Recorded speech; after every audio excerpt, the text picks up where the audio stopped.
பிதா குமாரன் பரிசுத்த தூயாவின் வல்லமையினால சகோதரனையும் சகோதரியையும் ஆசீர்வதிக்கிறோம். ஆண்டவரே, ஆதாமுக்கு ஏவாள், சாலமோன் ராஜாவுக்கு வயலட் ராணியை கொடுத்து விட்டீரப்பா. வாழ்க்கையில சாந்தி, சமாதானம், சந்தோஷம், நிம்மதி இருந்து அநேகர்களுக்கு சாட்சியா வாழும்படியாக ஆண்டவர் பொறுப்புகள் ஒப்பு கொடுக்கிறையா.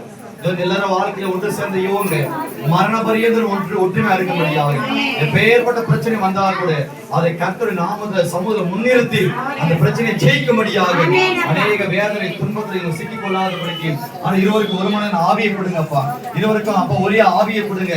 விட்டு கொடுக்கக்கூடிய மனப்பான்மையை கொடுத்து அநேக ஜனங்களுக்கு சாட்சியா இருக்கும்படியாக இயேசு கிறிஸ்துவின் நாமத்தால ஆசீர்வதித்து வேண்டி ஜெபிக்கிற பிதாவே.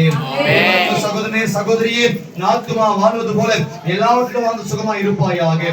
கர்த்தர் தாமே இந்நாள் முதல் கொண்டு பாதுகாத்துக் கொள்வாராக. கர்த்தர் தாமே அவர் திருமுகத்து மேல பிரகாசம் பண்ணுவாராக. கர்த்தர் தாமே திருமுகத்து மேல பிரகாசிக்க பண்ணுவாராக. ஒரு கிருபையும் தயவும் நன்மையும் கிருபையும்